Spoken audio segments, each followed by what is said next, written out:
नमस्कार, मैं हूं पुनीत पाठक और आप देख रहे हैं आपकी बात। बहुत स्वागत है आप सबका। आज एक बड़ा महत्वपूर्ण विषय है, एक ऐसी बहस जो सारे देश में छिड़ चुकी। आईएएस अधिकारियों की प्रतिनियुक्ति को लेकर केंद्र और राज्य सरकारें कई दफा आमने सामने आ चुकी। एक बार फिर इस मुद्दे पर तनातनी बढ़ती जा रही। दरअसल केंद्र की मोदी सरकार आईएएस काडर रूल्स 1954 में बदलाव करना चाहती है और इसके लिए संशोधन प्रस्ताव लेकर आई। इस पर सभी राज्यों को 25 तारीख तक जवाब देने के लिए कहा है। हालांकि प्रस्तावित संशोधन पर विरोध भी तेज है।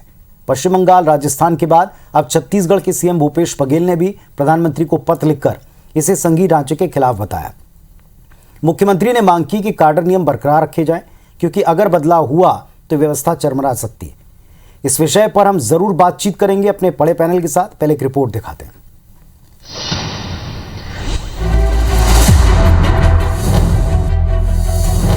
आईएएस प्रतिनियुक्ति के नए नियमों पर घमासान। संशोधन के लिए प्रस्ताव, केंद्र और राज्य में टकराव। ममता गहलोत के बाद सीएम भूपेश ने भी लिखी चिट्ठी। मोदी सरकार आईएएस की केंद्रीय प्रतिनियुक्ति के नियम को बदलने के लिए संशोधन प्रस्ताव लाई है। इस संबंध में उसने राज्यों से अपना अभिमत मांगा था, लेकिन छत्तीसगढ़ के मुख्यमंत्री भूपेश बघेल ने चिट्ठी लिखकर इस प्रस्ताव का विरोध किया है। मुख्यमंत्री ने काडर नियम को बरकरार रखने की मांग करते हुए केंद्र को पत्र लिखा। अखिल भारतीय सेवा के काडर नियमों में संशोधन का प्रस्ताव संविधान के रेखांकित संघीय भावना के पूर्णतः विपरीत है।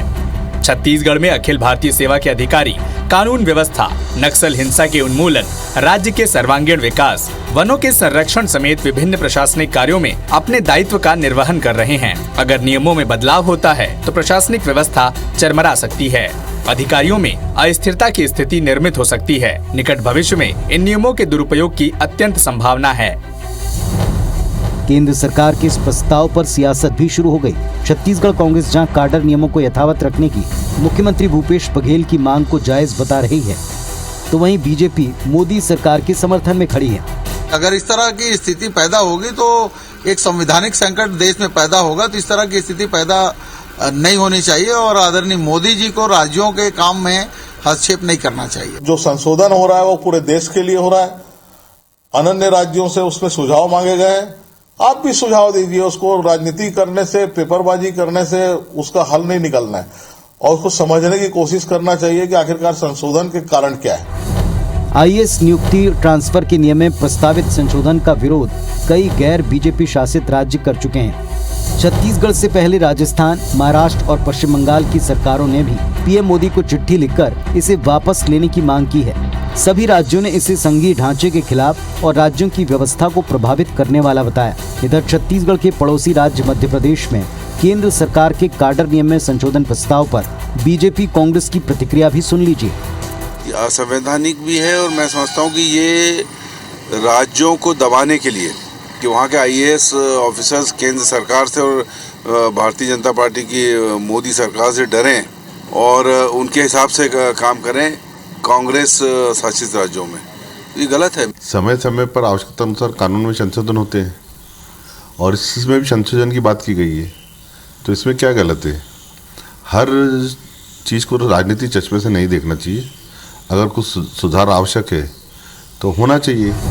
जाहिर है आईएएस काडर रूल्स में बदलाव के प्रस्ताव का सबसे ज्यादा विरोध गैर बीजेपी शासित राज्य कर रहे हैं, क्योंकि संशोधित प्रस्ताव को पहले से ज्यादा सख्त बनाते हुए इसमें केंद्र को और ज्यादा अधिकार दिए गए। अब केंद्र सरकार अगर किसी आईएएस अधिकारी को खास जगह या हालात में डेपुटेशन पर बुलाना चाहे तो राज्य सरकार को उस अधिकारी को तय वक्त में भेजना ही होगा। इतना ही नहीं, नया प्रस्ताव ये भी कहता है कि अगर राज्य सरकार वक्त पर कोई फैसला नहीं लेती तो आईएएस अधिकारी को तय की गई तारीख को कैडर से मुक्त माना जाएगा। हालांकि केंद्र का कहना है कि प्रस्ताव के लागू होने से सेंट्रल डेपुटेशन में आईएएस अधिकारियों की कमी से निपटा जा सकेगा, क्योंकि उसका आरोप है कि राज्य केंद्र की जरूरत के हिसाब से उसे आईएएस अधिकारी नहीं देते, जबकि राज्य सरकारें इसे संघीय ढांचे के खिलाफ बताते हुए इस नियम को यथावत रखने की मांग कर रहे हैं। Bureau report, IBC 24। तो दरअसल ये बहस नई नहीं है, लेकिन कुछ ऐसे प्रकरण इसमें ताज़ा जुड़े जिसके बाद में इस पर राजनीति के या इस विषय के राजनीति से जुड़ने के पूरे आसार थे। हुआ भी ऐसा ही। जिस तरीके से राज्यों की राय मांगी गई, राज्यों की प्रतिक्रिया सामने आई, वो भी पूरी तरह पहले से इस बात का अंदाजा था कि ऐसा ही होगा। लेकिन सबसे अहम 3 सवाल हैं। पहला, किन बदलावों की आवश्यकता क्या है? नंबर दूसरा, क्या इन बदलावों को केवल राजनीतिक तौर पर जो कुछ घटा उसके बाद ही अंजाम दिया जा रहा है? क्या वास्तव में राज्यों के लिए यह हानिकारक होगा, जैसा राज्यों का कहना है जो इस पर आपत्ति ले रहे हैं? और तीसरा सबसे महत्वपूर्ण सवाल यह कि ऐसे कौन से परिवर्तन हैं जिनको लेकर विरोध है? कुछ पूर्व अधिकारियों से लेकर राजनीतिक दलों के नेता हमारे साथ में इस मंच पर जुड़ेंगे, जिनका लंबा तजुर्बा है, जो इस पर अपनी स्पष्ट मत रखते हैं और अपने अपने पक्ष की तरफ से अपनी अपनी बात रखने के लिए यहाँ मौजूद हैं। बिना देर किए आपसे परिचय कराते हैं। हमारा सौभाग्य कि इनमें से ज़्यादातर लोग जिस सेवा नियमों में हम बदलाव की बात कर रहे हैं, इससे जुड़े हुए हैं या किसी न किसी तरीके से इस विषय का लंबा अध्ययन रखते हैं। शिशुपाल सोरी साहब हैं, कांग्रेस पार्टी के विधायक महोदय, स्वागत है आपका। सुशील त्रिवेदी साहब हैं, रिटायर्ड IAS अधिकारी और छत्तीसगढ़ में एक जाना माना अच्छी तरीके से इस सेवा को करने वाला जाना पहचाना नाम है। केदारनाथ गुप्ता जी हैं, भारतीय जनता पार्टी की तरफ से बात रखेंगे। अजिता वाजपेयी पांडे जी हैं, जो कांग्रेस पार्टी की तरफ से अपनी बात रखेंगी और retired IAS Madhya Pradesh cadre की रह भी चुकी हैं। विकास भूंदरिया जी हैं, भारतीय जनता पार्टी के एक जिम्मेदार नेता और प्रवक्ता हैं। आप सबको मेरा नमस्कार और इस मंच के ऊपर आपका बहुत बहुत स्वागत है। विषय बेहद संजीदा है, गंभीर है और इसी गंभीरता से इस विषय को आसान तरीके से हम अपने दर्शकों तक पहुंचाने की पूरी कोशिश करेंगे कि दरअसल बहस किस बात को लेकर है। सबसे पहले हम इस पर कोई भी पॉलिटिकल प्रतिक्रिया लें। मैं चाहता हूं इस पर सुशील जी आप अपनी बात की शुरुआत करें कि इस विषय की इस समय क्या आवश्यकता थी। क्या ये मुद्दा नया है? क्या ये विषय नया है? क्या ये वक्त की मांग है इसीलिए उठ रहा है, या ये सियासत के कुछ ऐसे परिदृश्य उभरे जिसके बाद उठना ही था?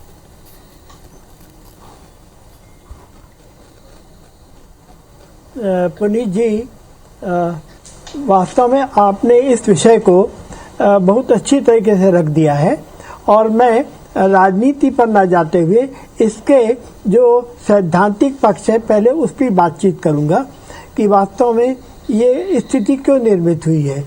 इसमें कोई शक नहीं कि संविधान के अनुच्छेद 309 के अनुसार जो भारतीय सेवाएं हैं उन सेवाओं में नियम सरकार बनाती है और इन अधिकारियों की नियुक्ति भी केंद्र सरकार के द्वारा होती है, पर उनको एक बार काडर जब अलॉट हो जाता है, जितने भी अधिकारी किसी न किसी काडर से अलॉट हो जाते हैं, किसी न किसी राज्य को अलॉट हो जाते हैं, फिर वे उस राज्य में काम करते हैं और उसके बाद अगर वो केंद्र में उनकी नियुक्ति होती है तो वो कहलाता है डेपुटेशन कहलाता है ना। और इसीलिए हर राज्य की जो भी स्वीकृत अधिकारियों की क्षमता है उसमें एक केंद्र रिजर्वेशन का प्रावधान रहता है। आमतौर पर यह प्रावधान 40% के करीब रहता है और लगातार स्थिति ये हो रही है कि केंद्र में डेपुटेशन में जाने वालों की संख्या लगातार कम होती चली जा रही है। स्थिति ये है कि वहाँ पर जितने अधिकारियों की आवश्यकता है उतने अधिकारी नहीं जा पा रहे हैं। और एक ये तो बड़ी बात, दूसरी बड़ी बात यह भी ध्यान करना चाहिए कि इस बीच जिस तरीके से विकास हुआ भारत में, उससे नए नए मंत्रालय खुल रहे हैं, नए नए विभाग खुल रहे हैं, नए क्षेत्र हो रहे हैं जिनमें कि अधिकारियों की आवश्यकता बढ़ती जा रही है। इसलिए केंद्र में भी अधिकारियों की संख्या बढ़ गई है। कुछ समय पहले के अनुसार जो IAS अधिकारियों की स्वीकृत संख्या थी वो लगभग 6500 थी और इसके लिए जिसको कहते हैं सेंट्रल डेपुटेशन रिजर्व, इसकी संख्या 1381 थी। उसके विरुद्ध वहां पर लगभग 503 अधिकारी थे। इस तरीके से 1300 के विरुद्ध 500 के तक ये संख्या कुछ कम ज़्यादा हो सकती है। लगातार नियुक्तियाँ प्रतिनियुक्तियाँ होती रहती हैं। हर राज्य को भी हम जानते हैं कि छत्तीसगढ़ में जो स्वीकृत संख्या है उस स्वीकृत संख्या में लगभग 38 या 40 का डेपुटेशन रिजर्व है, पर इसके विरुद्ध 9 या 10 ही है। ये बात है। अब यह भी बात जो बात केंद्र के लिए लागू होती है वो राज्यों को भी लागू होती है। राज्यों में भी कार्य क्षेत्र बढ़ते चले जा रहे हैं, जिले बढ़ गए। उसके अलावा हम देखते हैं कि संभाग बढ़ गए, विभाग बढ़ गए, काम बढ़ गया। मुख्य बात यह है कि केंद्र के द्वारा जो नियुक्तियां होनी चाहिए हर साल यूपीएससी के द्वारा या कि प्रमोशन के द्वारा या सिलेक्शन के द्वारा उसकी संख्या बढ़ नहीं रही है। वो संख्या थी 180 कि हर साल, उस पर भी नियुक्ति नहीं हो रही। बार बार बात यह आ रही थी कि इस संख्या को बढ़ाना चाहिए कि अगर पूरे देश में इस वक्त जो है अधिकारियों की संख्या बेहद कम है, पूरे हर राज्य में स्वीकृत संख्या के विरुद्ध कम लोग हैं। हमारे यहाँ भी 190 के विरुद्ध 160 के करीब लोग हैं।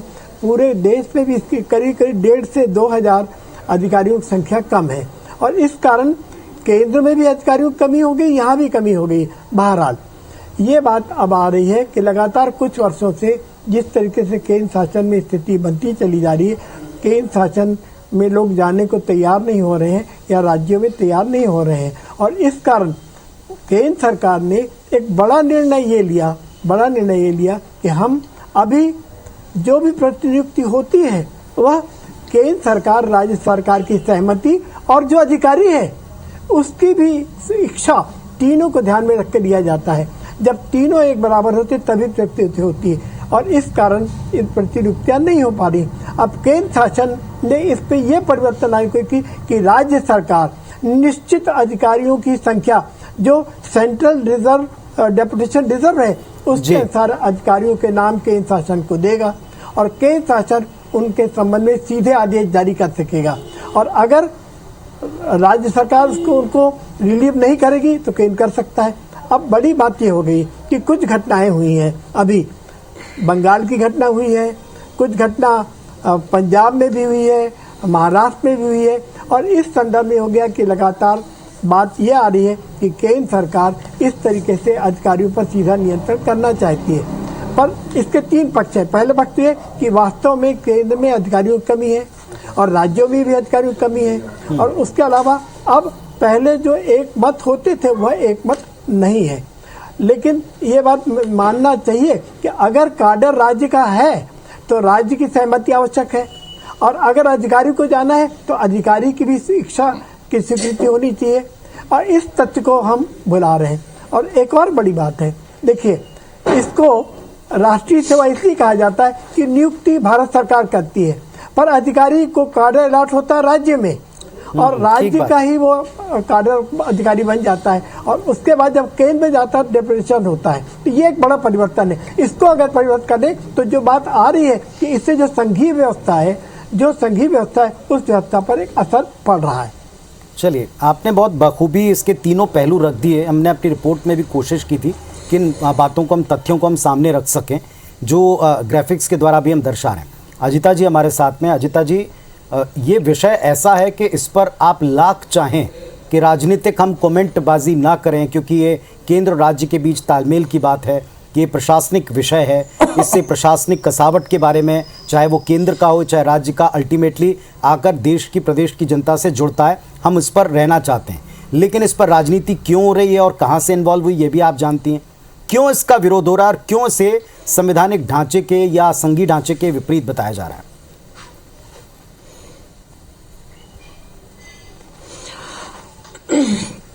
इसका विरोध क्यों हो रहा है, ये बहुत अच्छा सवाल है और असल में सारे मामले की जड़ या द मेन पॉइंट यही है कि इसका विरोध क्यों हो रहा है। ऑल इंडिया सर्विसेज जिसमें आईएएस आईपीएस दोनों शामिल हैं, उसकी परिकल्पना और जोरदार पैरवी सरदार पटेल जी ने की थी और उनका कहना था कि ये सर्विसेज देश के लिए, एडमिनिस्ट्रेशन के लिए बहुत जरूरी हैं। कॉन्स्टिट्यूएंट असेंबली में उन्होंने बोला था, ये मैं आपके सामने रखना चाहूंगी इन सर्विसेज के बारे में कि सही परिप्रेक्ष्य में, कॉन्टेक्स्ट में हम देख सकें कि इतना भारी विरोध क्यों हो रहा है। उन्होंने ये कहा था कि the union will go, constituent assembly में बोलते हुए सरदार पटेल जी ने कहा था, the union will go, you will not have a United India if you have not a good all India service which has independence to speak out its mind, which has a sense of security. Independence to speak out its mind and has a sense of security. इस बात को लेकर ये all India services rules बने थे जिनका अब संशोधन हो रहा है। 12 जनवरी को चिट्ठी लिखी केंद्र सरकार ने राज्य सरकारों को कि ये प्रपोज अमेंडमेंट है, जिसका आपने बताया कि क्या अमेंडमेंट है, सहमति अब आवश्यक नहीं होगी राज्यों की, और वो चिट्ठी लिखी और 25 जनवरी तक उनसे जवाब मांगा। इतना महत्वपूर्ण विषय, 5 राज्यों में इलेक्शन हो रहा है, महज 12 दिन का समय कि आप इस पे बताइए कि आपका व्यू, आपका मत क्या है। बहुत कम समय है, राज्य विरोध कर रहे हैं, आपने उसका जिक्र किया, 6 राज्य विरोध कर चुके हैं, और जो बाकी सिविल सर्विसेज के भी जो ऑफिसर्स हैं वो भी इसका विरोध कर रहे हैं। तो बात राजनीति की नहीं है, बहुत महत्वपूर्ण मुद्दा है। असल में ये है कि इट इज एन इन्फ्रिंजमेंट। इसमें 3 चीजें हैं जिसको हमें ध्यान में रखना होगा इस मुद्दे में क्या है। एक तो infringement of states rights basically, and constitutional provision. एक सेकेंड जी। Infringement of states rights, constitutional provision और फेडरल सिस्टम पे इम्पैक्ट करता है। स्टेट की राइट पे इसलिए क्योंकि जब एक आईएएस ऑफिसर चुना जाता है, उसकी नियुक्ति होती है, तो उसको एक कार्डर अलॉट होता है। उस कार्डर में मान लीजिए मध्य प्रदेश, जब तक वो सर्विस करता है उसकी तनख्वाह का भार वो राज्य शासन उठाता है। उसके बाद जब वो प्रतिनियुक्ति पर केंद्र सरकार में भी जाता है तो भी उसके तनख्वाह का भार स्टेट गवर्नमेंट से आता है। जब वो ऑफिसर रिटायर होता है तो उसकी पेंशन स्टेट गवर्नमेंट देती है। तो पूरा वित्तीय भार तो स्टेट गवर्नमेंट का है, पूरा स्टेट गवर्नमेंट ही करती है। तो बेसिकली अगर स्टेट से सहमति लेकर ऑफिसर्स को लिया जाता था, जो कि अभी तक व्यवस्था है, उसमें कोई ऐसी बात नहीं है कि नहीं करना चाहिए या उसमें कोई अड़ंगा है।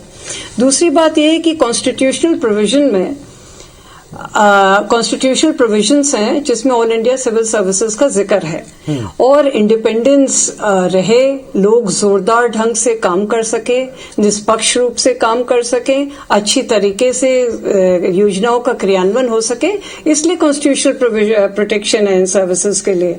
तो अगर ये एक बहुत बड़ा मुद्दा है कि अगर ये रूल्स आते हैं तो इस पे भी कुछ प्रभाव होगा। दूसरा, फेडरल सिस्टम, कई ऐसी इंस्टीट्यूशंस हैं, मैकेनिज्म्स हैं जिसके माध्यम से राज्य और सरकारों के बीच में सामंजस्य होता है। जोनल मीटिंग्स होती हैं, कभी प्रेसिडेंट लेते हैं, होम मिनिस्टर लेते हैं, उसमें एक बहुत महत्वपूर्ण है ऑल इंडिया सर्विसेज, जो कि एक कंटिन्यूटी रखती है बिटवीन राज्यों के बीच में और केंद्र के बीच में। तो ये फेडरल सिस्टम भी अफेक्टेड होगा। ये 3 महत्वपूर्ण बिंदु हैं जो कि जिस कारण से इनका बहुत विरोध हो रहा है। आपने जिक्र किया कि वेस्ट बंगाल का जिक्र किया, महाराष्ट्र का जिक्र किया, आपने पंजाब अभी रिसेंटली उसका जिक्र किया, तो ये सब बातें होंगी। इसमें सबसे महत्वपूर्ण बात यह है कि इन प्रपोज्ड अमेंडमेंट्स में ये लिखा है कि स्पेसिफिक इंस्टेंस होंगे तो तुरंत ऑफिसर को रिलीव केंद्र में बुला लिया जाएगा और वो रिलीव हो जाएंगे। स्पेसिफिक इंस्टेंसेस क्या होंगे इसकी कोई व्याख्या नहीं है, इसको कुछ बताया नहीं है। एंड दिस कैन मतलब इसका क्या इफेक्ट होगा ये हम इन राज्यों में देख रहे हैं कि क्या हो सकता है। तो ये कुछ बातें हैं जिनके बारे में कहना चाहेंगे। दूसरा ये कि एक फख्र का विषय होता है कि हम केंद्र सरकार में जाएं, बहुत उच्च स्तर का कार्यक्रम, बहुत उच्च स्तर का काम होता है। तो ऐसा नहीं होता है कि लोग वहां जाना नहीं चाहते। इसका कारण ये दिया जा रहा है कि कम लोग प्रतिनियुक्ति पे आ रहे हैं, इसलिए ये प्रपोज्ड अमेंडमेंट्स हैं। तो ये देखें कि कम लोग क्यों आ रहे हैं। इस बीच में आपने लैटरल एंट्री का भी प्रावधान कर दिया है कि अन्य सर्विसेज से भी लोग आ सकते हैं केंद्र मंत्रालय में। तो फिर कमी कहाँ हो रही है, अगर हो रही है तो क्यों हो रही है, उसका अध्ययन करें, उसको रिड्रेस करें, ये कहना चाहेंगे। ठीक है विकास जी, आप इस बात का उत्तर देना चाहेंगे, चूंकि केंद्र में और राज्य में दोनों जगह आपकी सरकार है, लेकिन जहां जहां कांग्रेस पार्टी की सरकार है, कांग्रेस पार्टी के नेता और कांग्रेस शासित राज्यों के मुख्यमंत्री मुखरता से कह रहे हैं कि ये वर्षों से, दशकों से चला रहा एक सिस्टम है जिसको केवल एक राजनीतिक महत्वाकांक्षा या चंद उदाहरणों के तहत बदलने की कोशिश की जा रही, यानी इसके पीछे कहीं ना कहीं राजनीतिक मकसद जो है बताया जा रहा। हालांकि सबने अपने अपने तर्क बहुत अच्छे से दिए। क्या आप इन तथ्यों से या तर्कों से आप सहमत हैं कि ये जो व्यवस्था को पूरी तरह बिगाड़ने वाला होगा? कमी है स्वीकारते हैं, लेकिन वो दोनों जगह, जैसा अधिकारी हमारे साथ में बता रहे हैं कि वो केंद्र में, राज्य में, दोनों जगह कमी है। क्या उसके लिए यही एकलौता विकल्प बचा है? देखिए पुनीत भाई, जो समय के साथ में समस्याएं आती हैं, परेशानियां आती हैं, उनके हल के निदान के लिए हमेशा सतत काम करना रहता है। इसके लिए तो हमने व्यवस्था करी कि संविधान में भी परिवर्तन किया जा सकता है। ये तो नियम कायदे कानून की केवल बात है। देखिए, अब बहुत अच्छी बात चतुर्वेदी जी ने स्पष्टता से रखी कि ऑफिसर्स की कमी सेंट्रल गवर्नमेंट के पास महसूस की जा रही है और स्टेट गवर्नमेंट्स जो हैं वो वॉलंटरीली ऑफर नहीं कर रही हैं। अगर वॉलंटरी ऑफर करती तो कोई दिक्कत ही नहीं हो जाती। लेकिन अब ये समस्या आई तो सेंट्रल गवर्नमेंट क्या परिवर्तन लाना चाहती है? अच्छा देखिए, कोई भी परिवर्तन सेंट्रल गवर्नमेंट अपने आप नहीं ला रही है, उसने प्रदेश सरकारों का भी मंतव्य चाहा ही है। इससे पता लगता है कि सेंट्रल गवर्नमेंट की इच्छा में कहीं कोई खोट नहीं है, बल्कि पूरी तरह से पवित्र है, जो संघीय ढांचे के अनुरूप है। 12 दिन में सेंट्रल गवर्नमेंट कह रही है कि भाई एक प्रोपोर्शनेटली हम 12 दिन में मत मांग रहे हैं स्टेट्स का, ये कैसा है? मुझे एक मिनट फॉर्मेलिटी है नहीं, देखिए समय की जो बात है 12 दिन में कहा। दिसंबर में पहली बार श्रीमती अजीता वाजपेयी जी को मैं बताऊं, दिसंबर में पहली बार सेंट्रल गवर्नमेंट ने लिखा था। ये तो सेकंड रिमाइंडर है स्टेट गवर्नमेंट्स के लिए, जो आप 12 दिन की बात कर रही हैं। अच्छा देखिए, जो विशेष बात है 12 दिन नहीं, 12 घंटे में भी मत हासिल किए जाते रहे और किए जा सकते हैं अगर जरूरत हो तो। मैं तो कह रहा हूं, देखिए सेंट्रल गवर्नमेंट क्या कह रही है, भाई एक रेशो हम इस्टेब्लिश कर ले। अगर मध्य प्रदेश में 400 कैडर हैं आईएएस सर्विसेज में, मैं एक मिनट मुझे पूरा तो कर लेने दीजिए ना। अरे 12 दिन की जगह कल को दिन बढ़ाए भी जा सकते होंगे या पूर्व के 3 में दिए गए हैं। मैं तो कह रहा हूँ 12 घंटे में भी कई बार मत लिए जाते हैं। प्रमुख वो नहीं है, वो गौण है। प्रमुखता सेंट्रल गवर्नमेंट क्या कह रही है, भाई एक रेशो प्रोपोर्शनेट डिसाइड कर लीजिए, उस अनुरूप हर स्टेट के ऑफिसर सेंट्रल गवर्नमेंट के पास रहें। इसमें क्या दिक्कत है? ये तो एक बहुत अच्छी संघीय व्यवस्था है ना। देखिए अखिल भारतीय सेवाओं की हम बात कर रहे हैं जी। मैं एक और दूसरी बात और रखूंगा पुनीत जी, फिर मुझे मौका दे दीजिए। एक मिनट अजिता जी आपको रोकते हैं, एक मिनट रोकते हैं अजिता जी आपको। जी अपनी बात पूरी कर लें, विकास जी पॉइंट रख दें।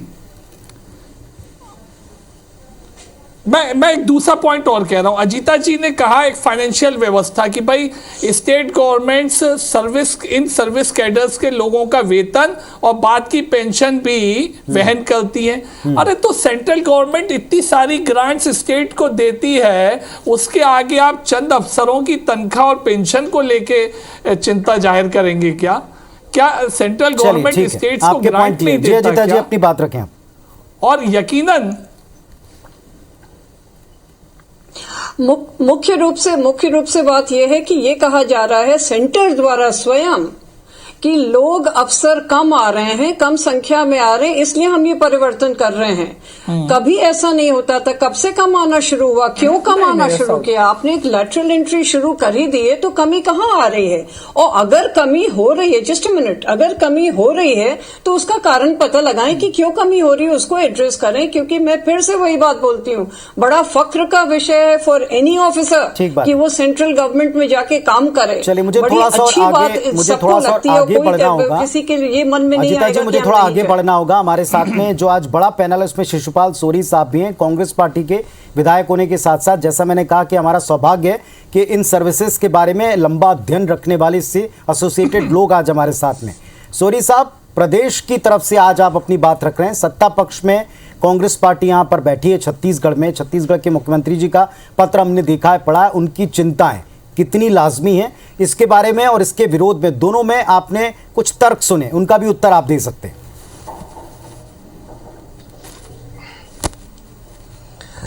पुनीत जी, मुख्यमंत्री जी जो माननीय भूपेश बघेल जी है उसकी चिंता बिल्कुल वाजिब है। और जितने भी सरकारें चिंता जाहिर कर रही हैं कि संघीय व्यवस्था के खिलाफ है, और मैं भी इसका स्ट्रांगली अपोज करता हूं कि इस तरह के मनमाने निर्णय से। एक बात सभी लोगों ने, मैं सभी हमारे विद्वान वक्ताओं की बातें ध्यान से सुनी, और राज्य सरकारें अपने मानव संसाधन की आवश्यकता के हिसाब से एक काडर का रिकमेंडेशन सेंट्रल गवर्नमेंट को करती है और काडर निर्धारण होता है। तो उनकी आवश्यकता क्या इधर जबरिया डेपुटेशन से वो काडर जो राज्य सरकारें उनके उपयोगिता के हिसाब से, उनकी आवश्यकता के अनुरूप जो बनाती है, वो क्या प्रभावित नहीं होगा? हम चाहे जितना भी बचने का प्रयास करें, इसमें राजनीतिक बातें नहीं आएगी, पर राजनीति की वो आ रही है। इससे एक भय का वातावरण हमारे जो इस काडर के लोग हैं, खासकर आईएएस और आईपीएस जैसे लोगों की, अजीता जी ने बहुत ही शालीन ढंग से अपनी बात रखी है, और मैं समझता हूं कि इसके बाद इनकी उपयोगिता हम नकार नहीं सकते।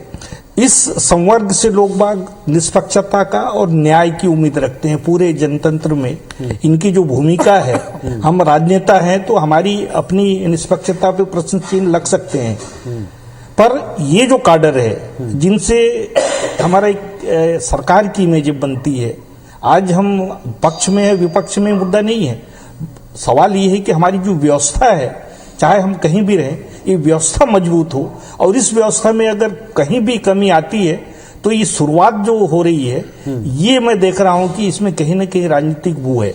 आज हम किसी व्यक्ति को उनकी अपनी जरूरतें रहती है, परिवार में जब आता है, उनके बच्चे कहीं पढ़ रहे होते हैं, पत्नी कहीं बीमार है, खुद भी की, तो एक वो अपने हिसाब से सहमति देता है कि कहाँ उनको जाना है, कहाँ नहीं जाना है। काडर की बात तो बाकी हो गई कि जिस काडर का है उस काडर में उसका लियन रहता है नौकरी, तो उसको अगर अनावश्यक किसी समय में मनमाने तौर पे इम्पेनल करके आप कहोगे कि निर्धारित अवधि में उसको जाना ही है, तो इससे क्या उनमें भय का वातावरण, उनमें असुरक्षा का भाव नहीं आएगा? तो एक तरह से हम एक रिंग मास्टर की भूमिका सेंट्रल में बैठ के ये करने का प्रयास नहीं करेंगे। दूसरा, इनकी उपयुक्तता के हिसाब से इनको चार्ज दिया जाता है, उनको एक ड्यूटी असाइन किया जाता है राज्य सरकारों द्वारा, तो इस व्यवस्था में क्या खलल नहीं पड़ेगा? तो ये एक जो एक तानाशाही केंद्र सरकार की आज उनकी है, हो सकता है कल व्यवस्था बदल जाए, पर सवाल इसकी नहीं है। सवाल ये है कि हम जिस जनतंत्र की बात करते हैं, इस व्यवस्था को मजबूत करने की बात करते हैं। चलिए ठीक है, और हम उम्मीद करते हैं पूरा तंत्र जो है कहीं ना कहीं कमजोर होगा। शिशपाल सोनी साहब, जो आप कहने का प्रयास कर रहे हैं, इसीलिए बहुत सारे एक्ट में इनको सुरक्षा दी गई है। हमारे भारतीय कानून में भी इस वर्ग को सुरक्षा दी गई है कि इनके खिलाफ अनावश्यक कर्तव्य बोध में अगर कोई काम कर रहे हैं तो इनके खिलाफ इस तरह। चलिए मैं थोड़ा केदार जी से पूछता हूँ। केदार जी, अनावश्यक एक भार डालने की कोशिश इस वर्ग के ऊपर क्यों की जा रही? क्योंकि इसमें सहमति ना तो राज्यों की नहीं, अपितु जो अधिकारी हैं उनको भी एक तरह से ये अब एक संदेश है कि आपको मानना ही है। पुनीत जी, मैं ऐसा समझता हूं कि भारतीय प्रशासनिक सेवा जैसे इस सेवा का नाम है जी, और पूरे भारत में कहीं भी इनको सेवा के लिए जाना पड़े तो सहमति की आवश्यकता होनी चाहिए। क्या वो भारत देश के लिए काम करना नहीं चाहते क्या? जैसा कि सुशील जी बता रहे थे, माननीय सुशील जी आदरणीय, कि 1380 पोस्ट है सेंट्रल में और वहां 500 से कम अधिकारी है। और केंद्र की कितनी योजनाएं हैं, आयुष्मान योजना से लेके प्रधानमंत्री आवास योजना से लेके प्रधानमंत्री सड़क योजना तक, ये सारी योजनाओं को चलाने के लिए क्या ये राज्यों में नहीं चलती? क्या केंद्र के द्वारा इन योजनाओं का लाभ सीधा राज्यों को नहीं मिलता? ये क्या दिल्ली में खाली सड़क बनती है क्या दिल्ली में खाली होता है? तो निश्चित रूप से ये भारतीय प्रशासनिक सेवा है, और अगर किसी अधिकारी से उनका मन पूछ के उनको ड्यूटी देना, ये कहां पर है? किस अधिकारी से पूछा जाता है और क्यों पूछना चाहिए?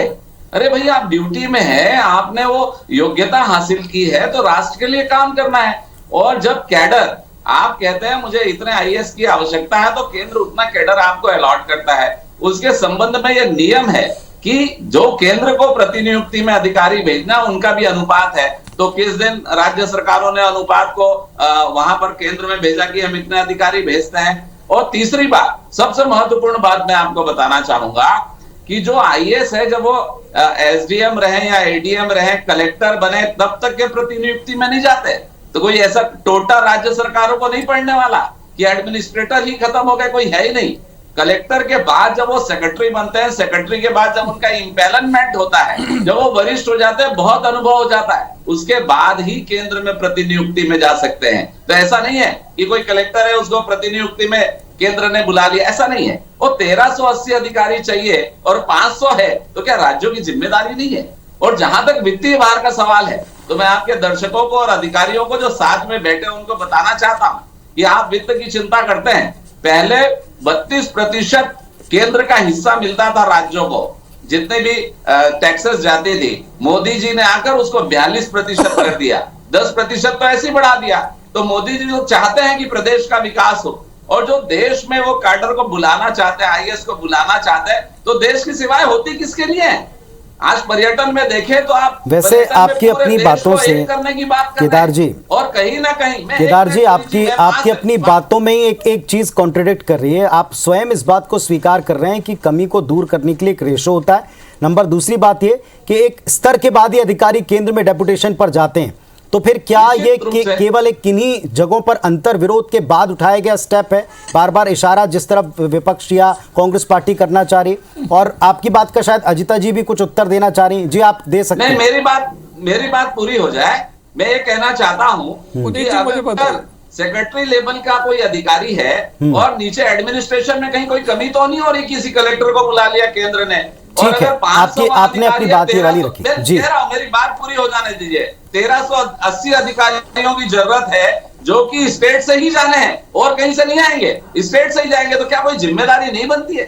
यहाँ कमी का रेशियो और केंद्र में कमी का रेशियो आखिर कौन तय करेगा? ये विद्वान ही तो तय करेंगे ना, जो विरोध कर रहे हैं। और ये खाली कांग्रेसी राज्य क्यों विरोध कर रहे हैं? बाकी लोगों में क्या वहां पर एडमिनिस्ट्रेशन की आवश्यकता नहीं है? आपकी बातों का उत्तर मैं लेता हूं जिता जी, जल्दी से आप पॉइंट रख दें अपना। रेशियो तो तय है, रेशियो तय है, इसीलिए बोला जा रहा कमी हो रही क्योंकि उतने अधिकारी आ नहीं रहे हैं। बेसिकली बार बार बात ये हो रही है कि बहुत सारी योजनाएं, उसके काम के लिए और अधिकारियों की जरूरत है, और उसके लिए आयुष्मान योजना का नाम लिया गया, NHAI का योजना का नाम लिया। मुख्य बात ये योजना बनती है दिल्ली में, क्रियान्वयन कहाँ होता है? क्रियान्वयन होता है स्टेट गवर्नमेंट में, राज्यों में होता है, और वहां अधिकारियों की जरूरत है। इसलिए महत्वपूर्ण है कि स्टेट गवर्नमेंट में अधिकारी रहें। दूसरी बात, अगर कोई काम कर रहा है, अच्छा काम कर रहा है, मान लीजिए स्वच्छता प्रोग्राम आपका था, काम कर रहा है, मान लीजिए स्वच्छता प्रोग्राम आपका था, इतना बड़ा प्रोग्राम, उसमें अगर कोई अधिकारी अच्छा काम कर रहा है और इतने में ये हुआ कि केंद्र सरकार ने बोला कि नहीं हमें ये अधिकारी चाहिए और तुरंत वो चला जाए, ये क्या हुआ? इसमें कुछ समझ में आया? दूसरी बात, अधिकारी के पॉइंट ऑफ व्यू से देखिए, सिक्योरिटी ऑफ टेन्योर कॉन्स्टिट्यूशन उसे मुहैया करता है। सिक्योरिटी ऑफ टेन्योर कहाँ रहा? कैसे उसको पता चलेगा? पता नहीं किस बात पे मुझे यहां से हटाकर वहां बुला लिया जाएगा। Yes, it is an all India service, Bharat की है, पर उसमें तय है कि कितने प्रोपोर्शन लोग केंद्र में रहेंगे, कितने राज्य में रहेंगे। आपने एक और बात कही कि एक सीनियरिटी पे गवर्नमेंट ऑफ इंडिया में जाया जाता है। No, it is not true. Seniority नहीं, अलग अलग स्तरों पर आदमी जाता है। अंडर सेक्रेटरी लेवल पे भी गवर्नमेंट ऑफ इंडिया में आईएएस अधिकारी जा सकता है, डायरेक्टर लेवल पे भी जा सकता है, और ज्वाइंट सेक्रेटरी लेवल पे भी जा सकता है। तो ये तो डिफरेंट ग्रेडिंग्स हैं जिसके अनुसार जाते हैं। प्रपोर्शन तय है। मुख्य बात यह है कि अब लोग कम जा रहे हैं, क्यों कम जा रहे हैं, इसका कारण पता लगाइए। चलिए, बहुत सारी बातें अजिता जी ने क्लियर भी की और कुछ सवाल भी उठाए, और इसके बारे में हमारे साथ में सुशील सर भी मौजूद हैं, वो भी अपनी बात रखेंगे। एक सवाल के साथ में मैं वापस लौटूंगा, मैं आता हूं विकास जी, आपके पास में भी आता हूं। एक सवाल के साथ में लौटूंगा कि दरअसल ये सारी की सारी परिस्थितियां और एक दुर्भाग्यजनक हालात से या प्रश्न से जुड़ी हैं। वो है केंद्र और राज्यों के बीच का टकराव। जो हम सामंजस्य से विकास चाहते हैं उसमें एक टकराव दिखता है, और वहीं से कहीं ये प्रश्न भी जुड़े हैं, वहीं से कहीं ये बदलाव की बातें भी उठी हैं। क्या इस वजह से ही ये सारे दो क्लियर पक्ष बनते दिखाई पड़ रहे हैं? इस पर भी बात कर लेंगे। तो आईएएस प्रतिनियुक्ति में जो टकराव की स्थिति, इस पर हम चर्चा करें। हमारे साथ में आज एक बहुत ही प्रबुद्ध पैनल जुड़ा हुआ, जो सेवा के नियम और राज्यों की पॉलिटिक्स, केंद्र की पॉलिटिक्स सबसे बखूबी जुड़े हुए हैं। विकास जी, सीधा सा प्रश्न जो अब तक की बातों का सार निकला, वो विरोध के बिंदु उठाने वालों का सबका ये कहना है कि पहले भी प्रतिनियुक्तियां होती रही, अभी भी हो रही हैं, कमी दोनों जगह पर है, और एक रेशो भी फिक्स है। फिर इन संशोधनों की आवश्यकता सीधे तौर के ऊपर किसी राजनीति या दबाव से जुड़ी वो लोग पाते हैं, इसी बात का विरोध है। देखिए पुनीत जी, इसे राजनीतिक चश्मे से देखना गलत है। मैं कांग्रेस के और अन्य दलों की सरकार में रह रहे लोगों को और उनके प्रवक्ताओं को यही बात बोलूँगा, देखिए पहले एक प्रक्रिया बनाई गई, उसमें दिक्कत आई, तब तो उसे अनिवार्य किया जा रहा है। और क्या बात आई कि अधिकारी स्वेच्छा नहीं रख रहे जाने की या आदेशित किए जाने के बावजूद नहीं जा रहे हैं, तब ये स्थिति बनाई कि भाई केंद्र सरकार चाहती है कि व्यवस्था ऐसी बन जाए कि अधिकारी नकार ना खाएं और स्टेट गवर्नमेंट्स भी उनको भेजने के लिए, एक मिनट मुझे पूरा तो बोल लेने दीजिए, पूरा उनको भेजें, क्योंकि प्रपोर्शन को फुलफिल करना जिम्मेदारी अगर सेंट्रल गवर्नमेंट की है तो स्टेट गवर्नमेंट्स की भी, भाई संघीय व्यवस्था तभी तो चलेगी। अच्छा, दूसरी बात, एक बात अजीता जी ने कही कि अधिकारी को चुन के भेजा जाएगा, ऐसा कतई नहीं है। किसी अधिकारी को पिक एंड चूज नहीं किया जाने वाला इस व्यवस्था में कि भाई इसको डेपुटेशन पे भेजना, ये भ्रम विपक्षी दल फैला रहे हैं। देखिए उसमें स्पष्ट लिखा है, अगर कोई ऐसी पब्लिक नीड आती है उसकी भी व्यवस्था, उसको सेंट्रल गवर्नमेंट ने क्लेरिफाई किया है। वो कब होगी? जब कोई नेचुरल कैलेमिटी हो जाए, एपिडेमिक जैसी चीज हो जाए या नेशनल सिक्योरिटी जैसी चीज हो जाए, तब ऐसी व्यवस्था कि कौन से अधिकारी की उस काम के लिए जरूरत है, तब ये सेंट्रल गवर्नमेंट भी इस मामले में निर्णय ले सकती है। ठीक है, चलिए। कब होगा जी? कोई इमरजेंसी जैसी वक्त में होगा, नॉर्मल चीज में नहीं होगा कि लेकिन विकास जी, जिन एग्जाम्पल की आप बात कर रहे हैं, वहां पे अगर जिन हालात में वो एग्जाम्पल बने, कहां वो हालात बने, और जो हालात सुर्खियों में आए हम उनके बारे में जानते हैं। अगर हिडन हो कहीं तो उनकी चर्चा हम नहीं करना चाहेंगे, लेकिन जो सुर्खियों में आए हालात हैं वो किन परिस्थितियों में बने वो भी देश के सामने रहे हैं। लेकिन आपकी बात से मैं थोड़ा बहुत इत्तेफाक रखते हुए सुशील जी से पूछता हूं, सुशील जी, क्या ये जो विरोध हो रहा है इसमें आप राजनीति पाते हैं या इसमें कोई कम्युनिकेशन का गैप पाते हैं जिसकी वजह से इतना विरोध इसका हो रहा है? क्योंकि आपने भी कहा कि कमी तो है और इसे दूर करना भी चाहिए, लेकिन क्या इकलौता यही एक विकल्प बचा हुआ है? और एक सवाल बार बार अजिता जी उठा रही हैं कि क्यों डेपुटेशन पर जाना नहीं चाहते, इस प्रश्न पर भी आप विचार करें। मैं चाहता हूं इस पर भी आप अपनी बात रखें। भाई त्रिवेदी जी। पुनीत जी, मैं 2-3 बातें कहूंगा जी। असल में जो अलग अलग जो पत्र आए हैं भारत शासन के राज्यों के, उसको अगर आप अलग अलग करके पढ़ेंगे तो इसीलिए ज्यादा चिंता राज्यों में हो रही है कि केंद्र सरकार ने ये लिखा है कि अब केंद्र में का जो डेपुटेशन रिजर्व है, जिसको CDR कहते हैं, उसको राज्य सरकार से चर्चा करके भारत सरकार तय करेगा। Shall be decided by the government of India, ये पॉइंट। दूसरा पॉइंट ये कि राज्य सरकार अधिकारियों की सूची दे देगा और उन अधिकारियों में से केंद्र सरकार अपने आप चुनकर डेपुटेशन बुला लेगी। ये बात है। वो जो जनरल बात जिस अभी आ रही है कि राष्ट्रीय सुरक्षा या विविधता की स्थिति या अन्य कोई स्थिति, ये स्थिति नहीं, तो डेपुटेशन तो एक रेगुलर प्रक्रिया है। हर साल अधिकारी जाते रहते हैं, सारे राज्यों से जाते रहते हैं, इसलिए उस प्रक्रिया पे आ रहा है। ये इससे कोई सीधा ताल्लुक नहीं है, ये एक जनरल बात आ रही है। जनरल जो नियम है उस नियम में बड़ी बात यह है कि जब डेपुटेशन का कोटा भी भारत सरकार तय करेगी, जब डेपुटेशन पे भेजे जाने की सूची राज्य सरकार भेज देगी और उसमें से अधिकारी का चयन केंद्र सरकार करके अपने आप कर लेगी। ये बड़ी, इसको लेकर चिंता आ रही है। तीसरी बड़ी बात यह है कि एक इसको लेकर केंद्र शासन में ऑलरेडी बड़ी भारी चर्चा चल रही, विचार चल रहा है कि क्यों कमी आ रही।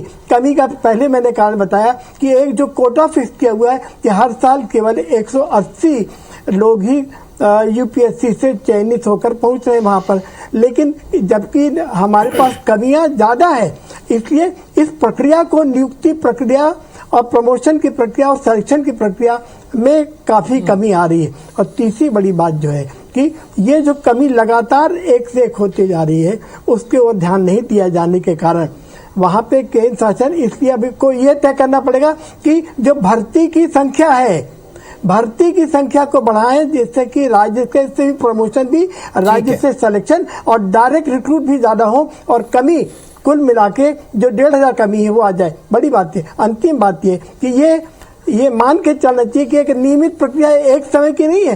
राष्ट्रीय सुरक्षा व्यवस्था एक बार भी आ सकती है और विपदा एक बार आ सकती है, किंतु ये जो प्रतिनियुक्ति प्रक्रिया रेगुलर है और इसीलिए इनको लगता है कि इस बहाने हाँ इन अधिकारियों पर सीधा सीधा कंट्रोल राज्य का पूरा समाप्त हो जाएगा और केंद्र का पूरा कंट्रोल हो जाएगा। ये चिंता का विषय है। शिशपाल सोरी साहब, आप सहमत हैं जो त्रिवेदी जी ने कहा? कि आप इस बात से सहमत हैं कि कमी है और अगर कमी है तो आप संख्या को बढ़ा सकते हैं? उस अनुपात को जिसे डिसाइड करने के बारे में इतनी चर्चाएं की गई, दोनों पक्षों को आप सुन चुके हैं? बिल्कुल पुनीत जी, क्योंकि एक अखिल भारतीय सेवाओं में खासकर IAS IPS जैसे पदों पे आना एक गर्व का विषय होता है और लाखों लोग इसमें भाग लेते हैं और सबकी इच्छा रहती है कि मैं इस सेवा में जाऊं। और सिर्फ जो दिक्कत है वो ये है कि एक निर्धारित संख्या में ही जो प्रतिवर्ष लिए जाते हैं, जैसा सुशील जी ने कहा, उसको बढ़ाया जा सकता है। दूसरा, ये जो रोना रो रहे हैं डेपुटेशन का, ये कोटा तो है ही, इसके अलावा अभी हाल में इन्होंने कॉर्पोरेट सेक्टर से लेटरल डेपुटेशन के तहत लगभग 70-80 संख्या कम ज्यादा हो सकता है, ये ज्वाइंट सेक्रेटरी लेवल के लोगों को लिया है। तो वो उसमें किसी ने कोई प्रतिक्रिया व्यक्त नहीं की कि ये सरकार की आवश्यकता है। तो वहां से भी अगर कोई अच्छे आदमी आते हैं तो उसमें किसी को कोई आपत्ति नहीं हो सकती। पर ये जो राज्य की व्यवस्था को बिगाड़ने की कोशिश जो इसमें हो रहा है, हम चाहे जितना बचने की प्रयास करें, पर अभी जो हालात जो गैर भाजपा शासित राज्यों के अधिकारियों पे जो वहां केंद्र से जो दिक्कतें आई है, उसको देखते हुए ये व्यवस्था जो तत्काल अभी जो संशोधन की बात आ रही है, इस पे प्रश्न चिन्ह लग रहे हैं। वो अच्छे मन से अगर किया गया काम होता, इसमें विकल्प है बहुत सारे, जो अब लिटरल डेपुटेशन की जो व्यवस्था आपने कर दी और इसमें और किसी को कोई आपत्ति नहीं है तो आप उसमें बढ़िए। दूसरा ये है कि अब हम अपने संसाधनों को बढ़ाएं। अगर चादर कम है तो चादर की संख्या ना करके हम एक चादर को काट के उसको 2 लोगों को बांटे, ये कहाँ कमी आए? ठीक है, सोरी साहब, ये सारी एक तरह से हमारे इस व्यवस्था को जी सोरी साहब, आपका पॉइंट क्या है? जी गुप्ता जी, मैं कह रहा था कि इस तो ये जो राज्य की व्यवस्था को कहीं न कहीं आप दबाव डाल के उन अधिकारियों में भय पैदा करना चाहते हैं। ठीक है, शिशुपाल जी के लिए केदारनाथ गुप्ता जी को सुनते हैं। तो जी केदार जी, आप अपनी बात करें। एक शिशुपाल जी थोड़ा शांत रहिए। मैं कह रहा हूं इसमें सिर्फ राजनीति करना चाह रहे हैं कांग्रेस की जहां जहां सरकार है। सुन रहा हूं। मेरा कहना बहुत स्पष्ट है, ये अखिल भारतीय सेवा सर्विसेज, सेवा शब्द इसमें जुड़ा है और सेवा अगर है और उसमें संविधान ये है कि आप अगर प्रदेश में हैं तो प्रदेश से डेपुटेशन का एक कोटा फिक्स है। प्रदेश वो कोटे को अगर हर बार भेज दे तो ये कानून की जरूरत क्या पड़ती? क्या प्रदेश को इसकी चिंता नहीं है? हर बार तो कैडर अलॉट हो रहा है, प्रदेश के हिसाब से कैडर अलॉट होता है और आता है। और सेवा शब्द है भाई, जहां काम है, जहां काम की जरूरत है वहां अधिकारियों को जाना पड़ेगा। कौन संभालेगा देश को? और दूसरी बात, जो बारंबार ये बात कही जा रही है कि अधिकारी असुरक्षित हो जाएंगे और केंद्र का दबाव आ जाएगा और केंद्र के हाथ में होगा और केंद्र रिंग मास्टर होगा। अरे ये कोई शब्द है सब कहने के? जो अधिकारी जहां रहेगा वहां काम करेगा। प्रदेश का अधिकारी IAS है तो क्या प्रदेश के लोग रिंग मास्टर हो जाते हैं क्या IAS के? ये रिटायर अधिकारी बैठे हैं और अपने आप को ये कह रहे हैं कि ये रिंग मास्टर से कंट्रोल होते हैं। मुझे बड़ा दुख होता है इन सब बातों से, क्योंकि मैं ऐसा मानता हूं कि जो भी सर्विसेज में IAS की वो बड़े निष्ठा के साथ और बड़े देश प्रेम के साथ सेवा करते हैं, वो किसी रिंग मास्टर से। केदार जी, आप मानते हैं कि ये राज्यों की बनाई परिस्थिति है जिस पर केंद्र को कदम उठाना पड़ा?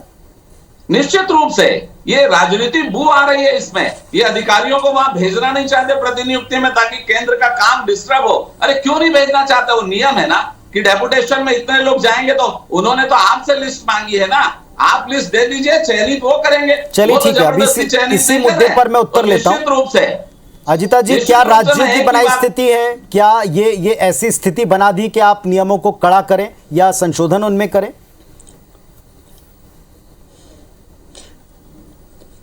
राजनीति कदापि नहीं है, बिल्कुल नहीं है। मोस्ट ऑफ द गवर्नमेंट्स, अधिकांश राज्यों में, तो 5 राज्यों कांग्रेस की सरकार नहीं है। खाली किसकी बंगाल, सरकार? महाराष्ट्र, वो क्यों नहीं भेजेंगे? जब रेशियो फिक्स्ड है उसमें क्यों नहीं भेजेंगे? हमेशा मैंने 36 साल सरकारी नौकरी की है, उसमें हमेशा जितने पद होते थे जो कि केंद्र सरकार में जाने के लिए मान लीजिए 2 पद हैं, उसके लिए 200 लोग अपना ऑफर देते थे कि हम केंद्र सरकार में जाना चाहते हैं। मैं बार बार उसी बात को दोहराती हूँ, केंद्र सरकार में सेवा करना फख्र का विषय है। नोबडी ऑर्डिनरीली विल रिफ्यूज, और स्टेट गवर्नमेंट्स क्यों रिफ्यूज करेंगी? दूसरी बात ये कह रही है कि इतनी सारा काम केंद्र स्तर पे हो रहा है, तो वो काम का क्रियान्वयन तो राज्य स्तर पे होगा, तो राज्यों की भी अपनी रिस्पॉन्सिबिलिटी है। कितना बड़ा होता है बात मैं कहना चाहूंगी, यहाँ पर 2 बातें कही हैं कि कोई अधिकारियों का चुनाव नहीं होता, मैं रूल से वाकिफ हूँ। ऐसे कोई अमुक क ख ग अधिकारी का चुनाव नहीं होता है। जितने लोगों का ऑफर जाता है उसमें देखते हैं कि बेस्ट ACR है और फिर उसका चयन गवर्नमेंट ऑफ इंडिया में काम करने के लिए होता है। एक मिनट। और दूसरी बात, आपने कहा कि क्या टकराव की बात है? टकराव की बात बिल्कुल नहीं है। मैं 2 बातों से अपनी बात एंड करना चाहूंगी। नानी पालकीवाला जी ने ये कहा था, जब हमारा देश आजाद हुआ तो उन्होंने कहा पैरामाउंसी खत्म हो गई, जो कि वाइसरॉय की थी, और केंद्र सरकार को एक फ्रेंड, फिलोसफर, गाइड, इक्विटी और फेयर प्ले के साथ राज्यों के साथ काम करना चाहिए। Bombay versus union of India supreme court का निर्णय है कि स्टेट गवर्नमेंट सैटेलाइट्स नहीं है केंद्र सरकार की, या इक्वल पार्टनर्स इन वर्किंग। इस बात को अनदेखा किया जा रहा है। इसलिए विकास जी। पुनीत भाई, आपने एक प्रश्न किया था जीता जी से कि क्या ये राज्यों के कारण दिक्कत आई? मैं नहीं कह रहा राज्यों के कारण दिक्कत आई है, ये समय के साथ आई हुई दिक्कत है। आप बार बार प्रश्न पूछ रहे हैं, भाई लोग डेपुटेशन पे क्यों नहीं जा रहे हैं सेंट्रल गवर्नमेंट में? हो सकता है मे बी कि पहले जो सेंट्रल गवर्नमेंट एरियाज में, खास करके दिल्ली में सुविधाएं खास करके परिवारों को मिलती थी, लाइक बच्चों के एजुकेशन के संबंध में, अब वो राज्यों में भी, राज्यों की कैपिटल्स में भी काफी कुछ सुलभ हो गई हैं। एक कारण ये भी है कि अपने परिवार के साथ लोग मूवमेंट नहीं चाहते, जिस स्टेट में आ गए वहां काम करने लगे, वहीं बच्चों को अच्छा पढ़ाई का मौका मिल गया, वहीं वो रच बस गए। लेकिन अखिल भारतीय सेवाओं का मतलब ही है कि आपको हिंदुस्तान में जहां कहा जाए वहां सेवा के लिए उत्तरोत्तर जाएं। और देखिए, राजनीति इस मामले में नहीं होनी चाहिए। अजीता जी बार बार बचाव करने का, अगर दोनों जगह वो कमी बनी हुई है तो फिर उनकी संख्या क्यों ना बढ़ाई जाए? ये भी एक अधिकारी बोल रहे हैं, ये कोई पॉलिटिशियन ने बात नहीं। मैं यही तो कह रहा हूं, बहुत अधिकारियों की संख्या, चयनित अधिकारियों की संख्या प्रतिवर्ष बहुत अच्छी बात कही पुनीत। हाँ, देखिए हम भी उसी बात पे आ रहे हैं। एक विकल्प ये भी हो सकता है मे बी कि प्रदेश सरकारें और राज्य सरकारें मिलकर लिए इसके लिए चिंतन करेंगी। लेकिन अजीता जी ने तो कह दिया कि फाइनेंशियल बर्डन पूरा राज्य सरकारों के ऊपर आता है, इन अधिकारियों के वेतन भत्ते और पेंशन का। ऐसा नहीं है ना मैटर। और देखिए दूसरी बात सुनिएगा ना अजीता जी, आप ये बात बताइए कि आपने लेटरल एंट्री की बात करी, क्या जब लेटरल एंट्री चालू की गई तब कांग्रेस ने विरोध नहीं किया? अधिकारी तो यहीं से एक्सपीरियंस लेते हैं। और जब ना अच्छा एक बात बताइए, आप एक संवर्ती सूची होती है संविधान में जिसमें स्टेट गवर्नमेंट और सेंट्रल गवर्नमेंट दोनों अपने पावर एंजॉय करती है। चलिए साहब, लेकिन सेंट्रल गवर्नमेंट की सुप्रीमेसी रहती है। ठीक है विकास जी, अजिता जी, केदार जी, विकास जी, अजिता जी और केदार जी, आप तीनों इतने प्रबुद्ध और इसी वर्ग से जुड़े हुए प्रश्नों समस्याओं को देखते रहे, लंबा तजुर्बा रखते हैं। एक बात तो तय है कि किस तरीके से किसी काम को किया जा रहा है, इस वक्त इस बात का विरोध कौन कर रहा है, क्यों कर रहा है, और इसके पीछे की पृष्ठभूमि क्या रही है, मौजूदा कुछ घटनाक्रम को जोड़कर इससे क्यों ना लोग देखेंगे। इन सारे विषयों पर हमने सवाल उठाकर के बातचीत करने की कोशिश की, लेकिन समाधान निश्चित तौर पर केंद्र और राज्य को ही ढूंढना है, क्योंकि समस्या केंद्र और राज्य की आम जनता से जुड़ी, प्रशासन से जुड़ी साझी होती हैं। जनता दोनों पक्षों से, केंद्र हो या राज्य हो, दोनों से अपने लिए बेहतर सेवाओं की उम्मीद करती है। और चाहे केंद्र का फंड हो चाहे राज्य का फंड हो, वो फंड आम जनता की जेब का ही है, क्योंकि चुनती दोनों जगह जनता ही है। ऐसे में सामंजस्य बनाना और विरोध करना या मोर्चे खोलना, कौन सा विकल्प, कौन सा तरीका अपनाया जाता है, इस पर देश की और प्रदेश की जनता की नजर रहेगी। बहुत शुक्रिया आप सबके अपने अपने पक्ष रखने के लिए, अपने अपने तर्क रखने के लिए। धन्यवाद, नमस्कार।